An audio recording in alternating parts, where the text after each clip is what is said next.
Olá, crianças, bom dia! Hoje vamos estudar História. O código da nossa aula de hoje é H25. A nossa atividade está dividida em duas etapas. Nós vamos fazer a leitura da página 347 e 348 do nosso livro. Depois, vocês vão assistir a um vídeo anexo sobre o Dia do Soldado e responder aí a atividade correspondente. Tá bom? Então, pega o seu livro e acompanha a leitura junto com a tia. Cidadania no Brasil colonial e independente. O Brasil viveu mais de 300 anos de existência como colônia portuguesa. Com seu destino decidido por um Estado absolutista. Você sabe o que significa um Estado absolutista? Isso é, um Estado em que apenas o rei mandava, sem consultar a nação. A sociedade que foi montada aqui pelos portugueses era uma sociedade dividida em uma pequena camada de ricos, proprietários de terra, donos de extensas fazendas de cana-de-açúcar, de gado e de café, e uma enorme população constituída de trabalhadores. Quem eram esses trabalhadores?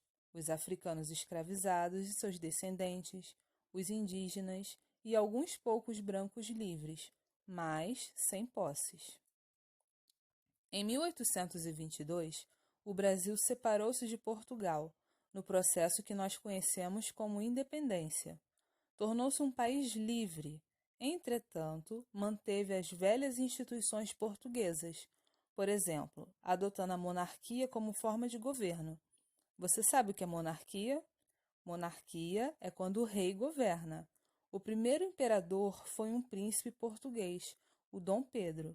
A primeira Constituição brasileira, o primeiro conjunto de leis, estabeleceu a divisão nos poderes legislativo, executivo e judiciário.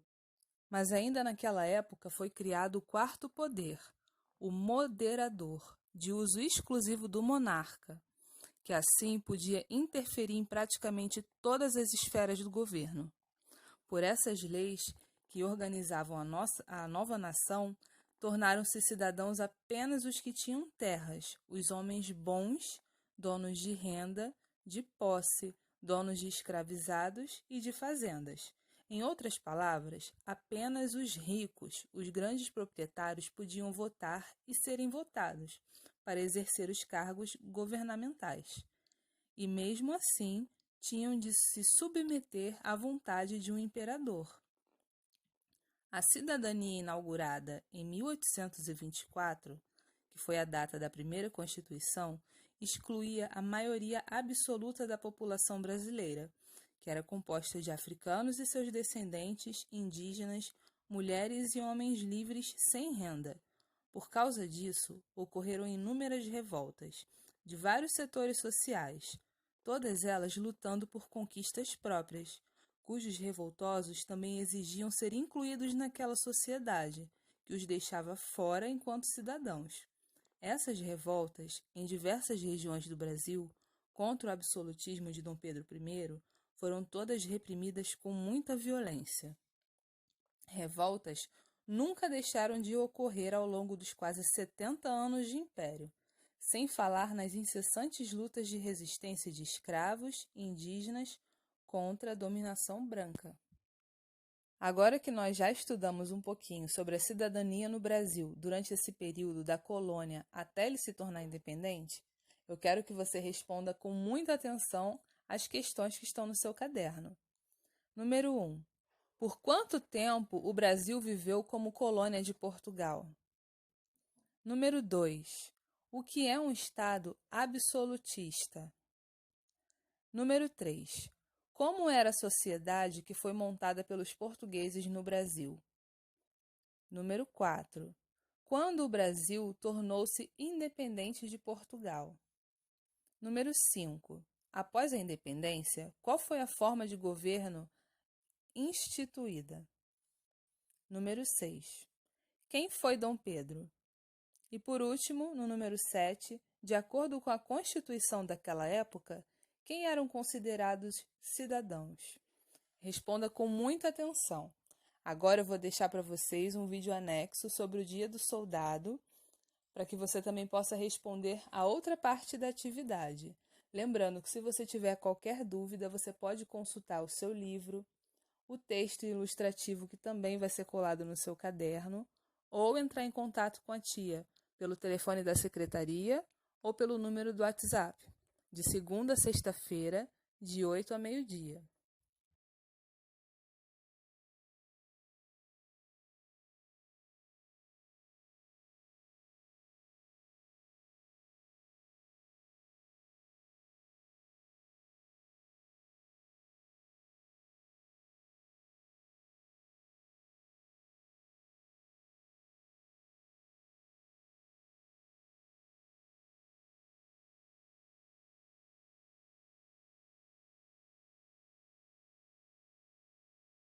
História de hoje: Luiz, um destemido soldado. Olá! Sabia que dia 25 de agosto é o Dia do Soldado? Eu vou te contar uma história muito interessante de um menino que se tornou um grande soldado. Seu nome era Luiz. Luiz morava em uma linda fazenda no interior do Rio de Janeiro, onde sua família cultivava muitas plantações e cuidava de animais. Neste lugar, o menino cresceu feliz e suas brincadeiras favoritas eram as que ele se transformava em um destemido soldado. Combatia o mal e salvava o povo das garras de terríveis bandidos, assim como seu pai e seu avô, que foram grandes militares. Luiz era uma criança comum. Ele estudava, brincava, caía, se machucava, mas tinha algo de diferente. Tinha em seu coração o desejo de se tornar um grande herói. Assim, aos 5 anos de idade, foi aceito como cadete, seguindo uma tradição familiar de várias gerações. Luiz viveu há muitos anos. Naquela época, era permitido que as crianças recebessem esses títulos. O tempo foi passando. Aos 15 anos, Luiz já fazia parte da Academia Real Militar, que era uma escola. O soldado é uma titulação militar. Quando um homem decide servir ao exército, sua carreira começa no posto de soldado. À medida que fica mais velho, mais experiente e atinge novas conquistas, seu posto vai subindo e subindo. Aos poucos, Luiz, que já era adulto, foi subindo na carreira militar, chegando ao posto máximo, ao grande posto da hierarquia militar.